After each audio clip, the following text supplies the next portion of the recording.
ठिकाणी जागे आहेत त्यांचे माता पिता खऱ्या अर्थानं धन्य आहे। वाक्य लक्षपूर्वक ऐका। ज्या आपल्या हिताच्या ठिकाणी जागे आहे त्यांचे माता पिता धन्य आहेत आणि ज्यांचे माता पिता धन्य आहेत ते आपल्या हिताच्या ठिकाणी जागे आहेत। आपला जन्म माता पित्याच्या माध्यमातून होतो, पण धन्यता आपल्या माता पित्याला दिली जाते। आज 9 तारीख आहे बाबा, 12 तारखेला राष्ट्रमाता जिजाऊ माँसाहेबांची जयंती येते। छत्रपती शिवरायांचं नाव घेताना आम्हाला अगोदर शिवरायांचं नाव आमच्या तोंडाला येत नाही, आम्हाला म्हणावं लागतं जय जिजाऊ, आणि मग आमच्या समोर शब्द उभे राहतात जय शिवराय। राष्ट्रमाता जिजाऊ माँसाहेबांनी शिवबा राजाला जन्म दिला आणि शिवबा राजानं कर्तृत्व गाजवलं म्हणून माँसाहेबांना आणि राजे शहाजींना धन्यता मिळाली। आपली मुलं काय कर्तृत्व गाजवतात त्यावरून माता पित्याला धन्यता मिळत असते। मुलाचं काम जर सात्विक असेल तर माता पित्याला धन्यता मिळत असते, आणि मुलाचं काम जर विकृत असेल तर माता पित्याच्या घराण्याच्या नावाला कलंक लागत असतो। म्हणून छत्रपती शिवाजी महाराजांनी 350 वर्षापूर्वी या महाराष्ट्राच्या मातीमध्ये हिंदवी स्वराज्याची स्थापना केली। दुर्दैवी परिस्थितीमध्ये श्री महाराजांना स्वराज्य निर्माण केलं। महाराजांना स्वराज्य निर्माण केलं त्यावेळेस महाराष्ट्राची अवस्था अत्यंत विचित्र थराला पोहोचली होती। जिकडे तिकडे कानावर अल्लाहू अकबरच्या किंकाळ्या येत होत्या। घरट्यातील पक्षी सुरक्षित नव्हते, की गोठ्यातील जनावर सुरक्षित नव्हते, मंदिरातील देव देवतांच्या मूर्ती सुरक्षित नव्हत्या, की घराघरातील माता भगिनी सुरक्षित नव्हत्या। जिकडे तिकडे आकांत मानला होता दुश्मनाने, आणि अशा आकांत मानलेल्या दुर्दैवी परिस्थितीमध्ये ज्याने स्वतःच्या मनगटाच्या जोरावर हिंदवी स्वराज्याची स्थापना केली, औरंग्या घायाळ केला, अफजलाचा कोथळा काढला, शाहिस्त्याची बोट छाटली, आणि अशा सर्व दुश्मनांचा नाश करून सह्याद्रीचा चक्रवर्ती सम्राट झाला। अशा धर्मवीर कर्मवीर शूरवीर दानवीर छत्रपती शिवरायाला सर्वांनी जोरदार टाळ्या वाजवून मानाचा मुजरा करा। माहिती शिवरायानं 350 वर्षापूर्वी या महाराष्ट्राच्या मातीमध्ये हिंदवी स्वराज्याची स्थापना केली। पण धन्य धन्य ती जिजाई असं तुम्हाला आम्हाला म्हणावं लागतं, कारण धन्य माता पिता तयाची या जगाच्या पाठीवर राष्ट्रमाता जिजाऊ माँसाहेब अशा एकमेव माता आहे ज्या मातेनं छत्रपती शिवरायांसारखे आणि छत्रपती शंभूराजांसारखे 2 छत्रपती या स्वराज्याला आणि हिंदुस्थानला दिले। जर माँसाहेबानं शिवबा जन्म दिला नसता तर कदाचित तुमच्या मोहा गावामध्ये आज कीर्तन सुद्धा झालं नसतं। ही कृपा त्या माँसाहेबांची आहे, ही कृपा त्या राजांची आहे। म्हणून धन्य माता पिता तयाची आहे। आणि त्याच शिवछत्रपतीच्या पावलावर पाऊल ठेवून विखुरलेल्या फूट पडलेल्या एकमेकांना न बोलणाऱ्या सगळ्या विखुरलेल्या मराठ्यांना एकत्र करण्याचं काम या घडीला मनोज जरांगे पाटील नावाच्या मराठ्याच्या दैवताने केलंय। जरांगे पाटील जो विचार घेऊन चालतायत तो शिवछत्रपतीचा ज्वलंत आणि जिवंत विचार आहे। विठोबा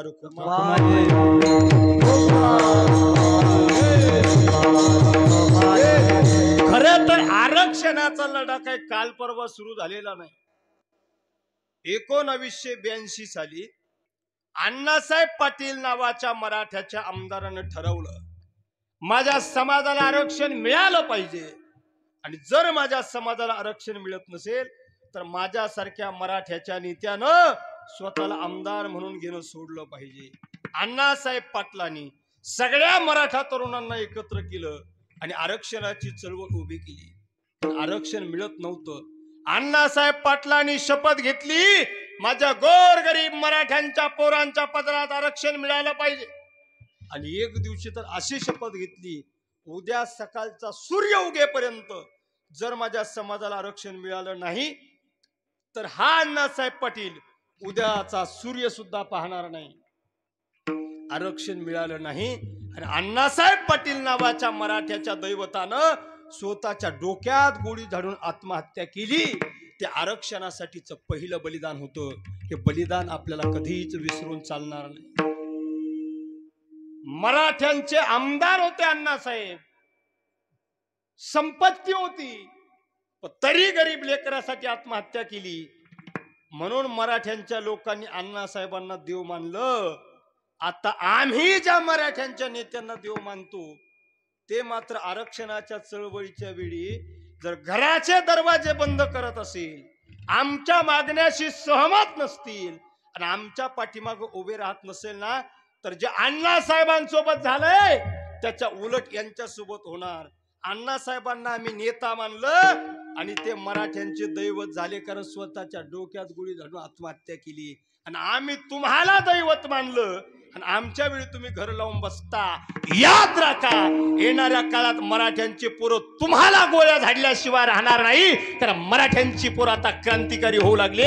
आताच्या नेत्यांनी जरा सावधानतेनं राहणं गरजेचं आहे. अण्णासाहेबांच्या बलिदानानंतर समाजात पुन्हा फूट पडली.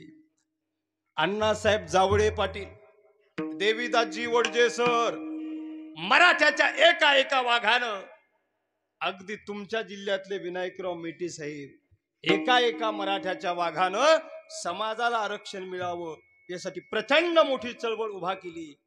पण जावळे पाटील हयात असेपर्यंत, वडजे सर हयात असेपर्यंत माझ्या समाजाला न्याय मिळाला नाही. विनायक मेटे साहेबांचा तर अपघात आरक्षणाच्या बैठकीला मुंबईला जाताना झाला. माझा समाज आरक्षणाच्या चळवळीत सक्रिय असताना सुद्धा आरक्षणाचं घोंगडं तसंच भिजत राहिलं. त्यानंतर या शिवछत्रपतीच्या महाराष्ट्रात अहमदनगर जिल्ह्यातील कर्जत तालुक्यात कोपर्डी या ठिकाणी एक दुर्दैवी घटना घडली. श्रद्धा बबनराव सुद्रिक नावाच्या मराठा समाजाच्या 14 वर्षाच्या ताईवरती अन्याय, अत्याचार आणि बलात्कार करून तिची निर्घृणपणे हत्या करण्यात आली. आणि या हत्येचा निषेध म्हणून महाराष्ट्रातला सगळा मराठा एकवटला आणि प्रत्येक जिल्ह्याच्या ठिकाणी आम्ही मोर्चे काढले. त्याला नाव दिलं मराठा क्रांती मूक मोर्चा. मूक मोर्चा का नाव होतं, तर कोपर्डीत त्या ताईला श्रद्धांजली द्यायची होती.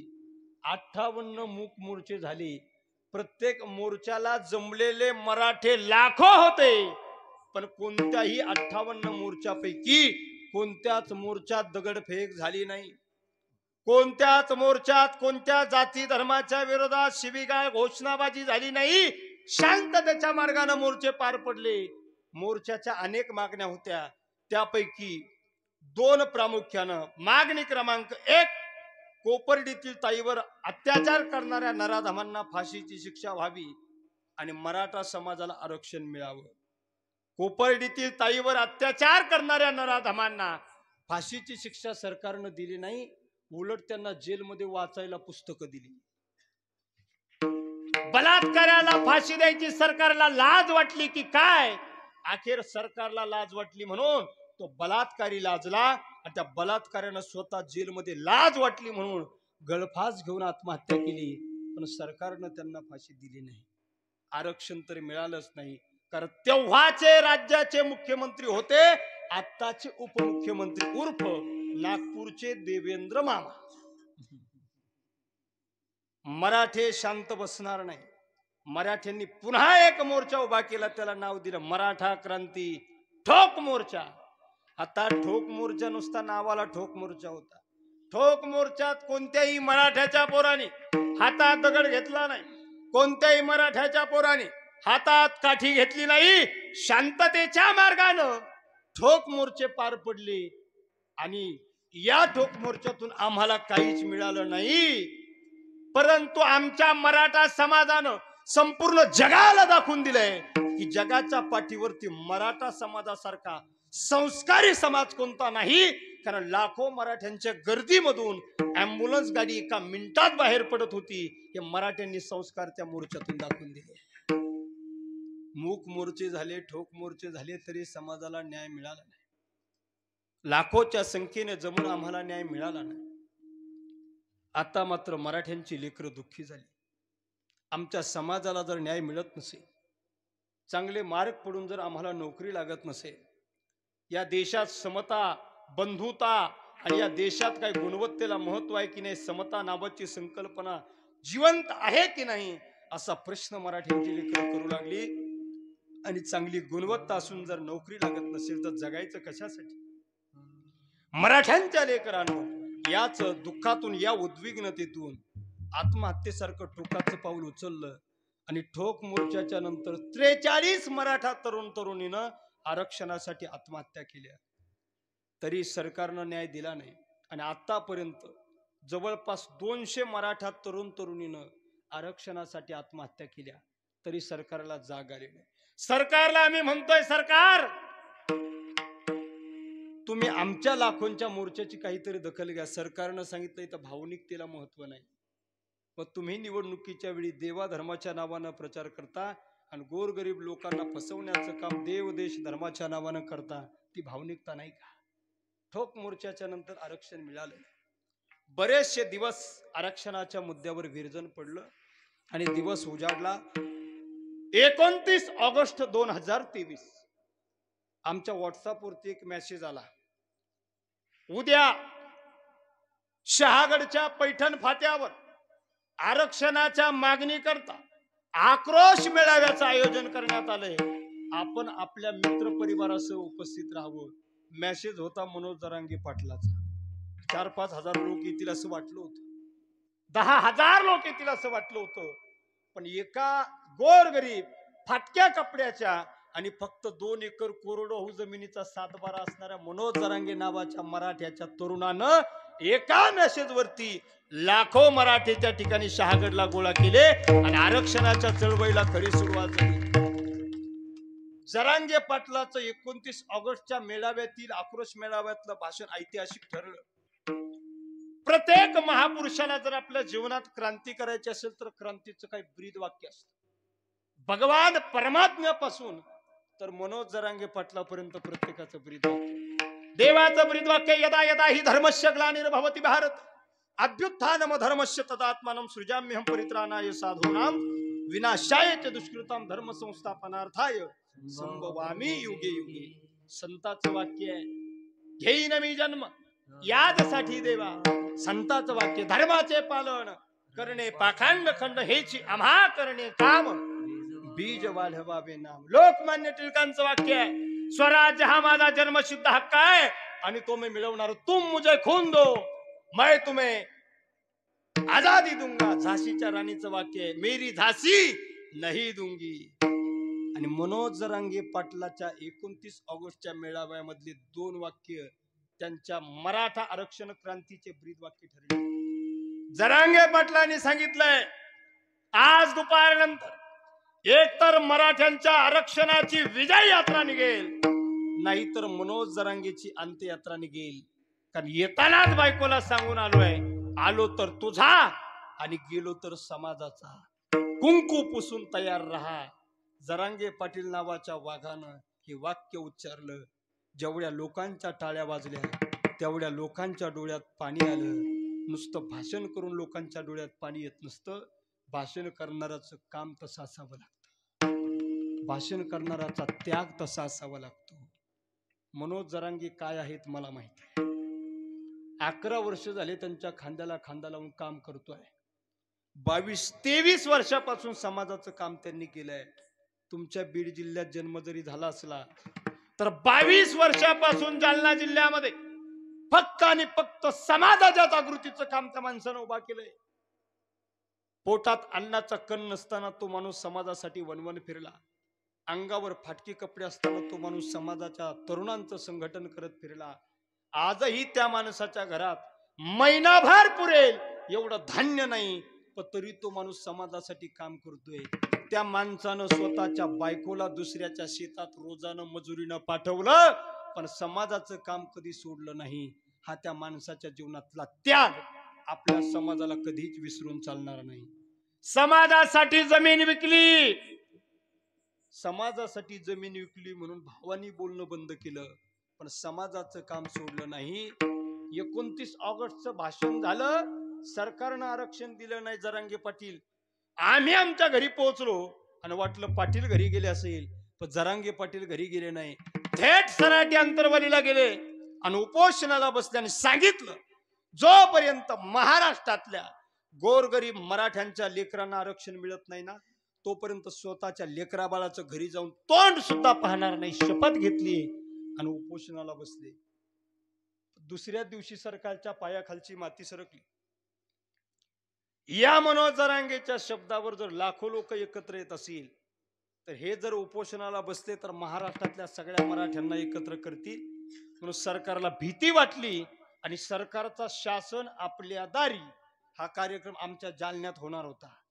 त्या कार्यक्रमाच्या अगोदर कोणत्याही पद्धतीनं मनोज जरांगेचं आंदोलन मुडीत काढायचं असं सरकारनं ठरवलं. अंबडकडून पोलिसांच्या व्हॅन सराटी अंतरवलीकडे निघाल्या. उपोषणाच्या तिसऱ्या दिवशी बातमी वाऱ्यासारखी पसरली. सराटी अंतरवलीत गाड्या येण्याच्या अगोदर मनोज जरांगे पाटील स्टेजवर होते. आजूबाजूला महिला मंडळ बसलेलं होतं. महिला मंडळाने जरांगे पाटलाला शेजारच्या घरात पाठवलं आणि जरांगे पाटलाच्या ठिकाणी दुसराच पठ्ठ्या झोपवला आणि त्याच्या अंगावर शाल टाकला.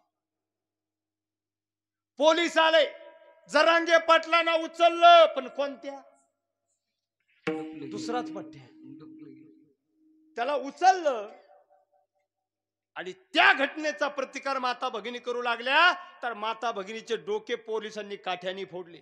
एवढ्यावर पोलीस थांबले नाही. मराठ्यांच्या तरण्या बांडपोरावर लाठी हल्ला करण्याचं काम पोलिसांनी केलंय. एवढ्यावर ही पोलीस थांबले नाही. शेजारी देवीच्या मंदिरात हरिपाठ चालू होता. आमच्या माता माऊली हरिपाठ म्हणत होत्या. एका हातानं आमच्या माऊलीच्या गळ्यातला टाळ काढावा आणि दुसऱ्या हातानं आमच्या माता माऊलीच्या डोक्यात काठी मारावी. एवढं महापाप पोलिसांनी केलं. मराठ्यांची पोरं प्रतिकार करू लागली. पोलिसांनी पोरावरती माता भगिनीवरती गोळीबार करण्याचं काम केलं. पण छातीत गोळ्या झेलून सुद्धा जे माघार घेत नव्हते ते मर्द मराठ्याचे मावळे होते. ते पोलिसांना सराटी अंतरवालीत कळलं. पोरांना गोळ्या लागल्या. एका पोराला 24 गोळ्या लागल्या. तो पोरगा संभाजीनगरच्या गॅलेक्सी हॉस्पिटल मध्ये होता. तो पोरगा डॉक्टरला म्हणत होता, ओ डॉक्टर साहेब, किती गोळ्या राहिल्या माझ्या शरीरामध्ये? किती गोळ्या राहिल्या त्या काढून घ्या, नाही तर राहू द्या.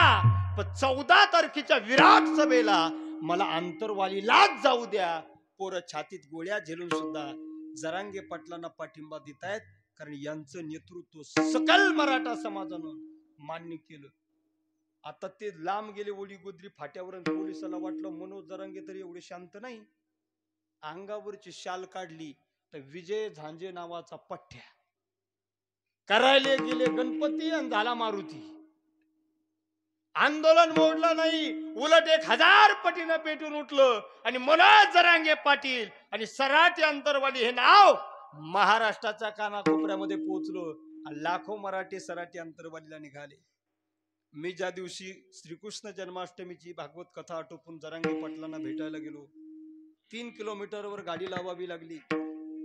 लोकांच्या गर्दीतून पायी निघालो आणि गर्दी पाहिल्याच्या नंतर माझ्या मनात विचार आला, मी निघालो तर सराटी अंतरवालीला होतो, पण मी पंढरपुरात आलो की काय असं चित्र दिसत होतं. सराटी अंतरवाली मराठ्यांचं पंढरपूर बनली होती आणि मनोज जरांगे पाटील मराठ्यांचं दैवत पांडुरंग बनले होते.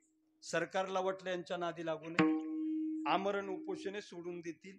10 दिवस झाले उपोषण सुटलं नाही. 14 दिवस झाले उपोषण सुटलं नाही. जरांगे पाटलांनी वैद्यकीय उपचार बंद केले आणि पाणी सुद्धा बंद केलं. आता पाटलांची तब्येत बिघडली आणि तुमच्या जिल्ह्यातल्या जाळपोळ वगैरे झाल्या म्हणजे यांनीच केल्या. विनाकारण मराठ्यावर आरोप, यांचंच राजकारण शिस्त आहे. विनाकारण मराठा समाजाच्या पोरांना खोट्या गुन्ह्यामध्ये अडकवण्याचं काम सरकारने केलं.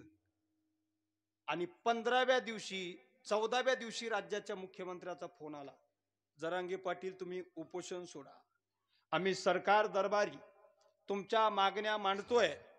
सरकार कोण? हेच. तुमच्या मागण्या पूर्ण आम्ही करू, उपोषण सोडा. पाटलांनी सांगितलं आरक्षण दिल्याशिवाय उपोषण सोडत नाही. राज्याचे मुख्यमंत्री नामदार एकनाथ शिंदे साहेबांना सांगितलं उद्या येतो, तुम्हाला ठोस आश्वासन देतो आणि उपोषण सोडू. जरांगे पाटलांनी सांगितलं उपोषण सोडतो, मागण्या पूर्ण होत असेल तर, आणि सोडल तर मुख्यमंत्र्याच्याच हातानं, चिल्लर चाल्लरच्या हातानं. एवढ्या फाटक्या कपड्याच्या गरीब माणसाचं उपोषण सोडायला राज्याचे मुख्यमंत्री आले. जगात पहिल्यांदाच घडलं. 15व्या दिवशी मुख्यमंत्री येणार ठरलं. वेळ ठरली संध्याकाळी 5:30 वाजेची आणि 5 वाजता टीव्हीला बातमी आली, मुख्यमंत्री शिंदे यांचा दौरा अचानक रद्द. कसं काय? सगळ्या मराठ्यांना मराठ्याच्या योद्ध्याला दिलेला शब्द मोडला, दौरा कसं काय रद्द केला? त्याचं कारण मी अभ्यास केला आणि माझ्या समोर आलं. कारण त्या दिवशी सोशल मीडियावर एक व्हिडिओ व्हायरल झाला होता. त्या व्हिडिओमध्ये 3 माणसं होती. काका होते, दादा होते आणि मामा होते. ठाण्याचे दाढीवाले शिंदे काका होते, बारामतीचे चकाचक दाढी करून आलेले अजित दादा होते आणि नागपूरचे आपले ते सगळ्यांचे लाडके देवेंद्र मामा होते. ते तिघ बिचारे निघाले होते पत्रकार परिषद घ्यायला आणि बोलता बोलता बिचारे मोकळ्या मनाची माणसं असल्यामुळे सहज बोलत चालले होते.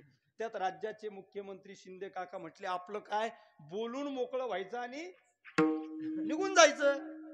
तेवढ्या दादा म्हटले यस. लगेच मामा म्हटले माईक चालू आहे. दादा काका मामाने साथ दिला, संवाद रेकॉर्ड झाला आणि महाराष्ट्रातल्या तमाम मराठ्यांच्या पोरांच्या मोबाईल मध्ये गेला. एका व्हिडिओनं मराठ्यांची दहशत तयार झाली आणि राज्याच्या मुख्यमंत्र्याला पाय लावून माघारी पळावं लागलं. या मराठ्यांच्या एकजुटीची ताकद विसरता कामा नये. पुन्हा 16व्या दिवशी आले. 30 दिवसाची मुदत मागितली जरांगे पाटलांनी, 40 दिवसाची दिली. ज्या दिवशी 10 दिवस शिल्लक राहिले त्या दिवशी सभेची घोषणा केली. 1.5 कोटी मराठ्यांची सभा जरांगे पाटलांनी घेतली. 1.5 कोटी सरकार म्हणतंय, सरकार मराठ्याच्या विरोधातलंय. विरोधातलं सरकार जर 1.5 कोटी आकडा मान्य करतं तर कमीत कमी 2 कोटी मराठे तिथं आले असेल. जगातली सगळ्यात मोठी सभा, कुठल्या राजकीय पक्षाचा हात डोक्यावर नसताना, कुणाचं आर्थिक सहाय्य नसताना, स्वतःच्या खिशातला 1 रुपया न खर्च करता, प्रस्थापित नाही तर विस्थापित एका मराठ्याच्या कुणबी मराठ्याच्या पोरानं 2 कोटी लोकांना गोळा केलं. हे जगाच्या इतिहासामध्ये फार मोठा रेकॉर्ड झाला. जरांगे पाटलाच्या अंतरवलीच्या सभेला महाराष्ट्रातले कानाकोपऱ्यातले मराठी आले होते. तुमच्या जिल्ह्यातून तर भरपूरच होते. जरांगे पाटलाची 14 तारखेची सभा झाल्यावर 8 दिवस कोणत्याच पक्षाचा पुढारी झोपत नव्हता. ते फोटो उलटे सुलटे पाहत होता, झूम करू करू पाहत होता. ताकद तयार झाली. समाजानं नेतृत्व मान्य केलं ना, जनता जनार्दनानं स्वीकारलं ना, तर तुम्हाला कुणीच नाकारू शकत नाही. आणि जनता जनार्दनानं नाकारलं ना, तुम्हाला कुणी स्वीकारू शकत नाही. हा, हे वास्तव आहे, हे कटू सत्य आहे. 14 तारखेची सभा झाली, सगळ्या पुढाऱ्याच्या झोपा मोडल्या. महाराष्ट्रात जरांगे पाटलाचा झंझावाती दौरा झाला. आता तुमच्या बीडला तर 2 सभा झाल्या. संध्याकाळची 5ची सभा रात्रीच्या 3ला झाली, पण एकही मराठा उठला नाही. आणि आता पाठीमागे झालेली 23 तारखेच्या सभेनंतर सराठी अंतरवाली नंतरची सगळ्यात मोठी सभा बीडची झाली आणि त्या सभेनं रेकॉर्ड केला.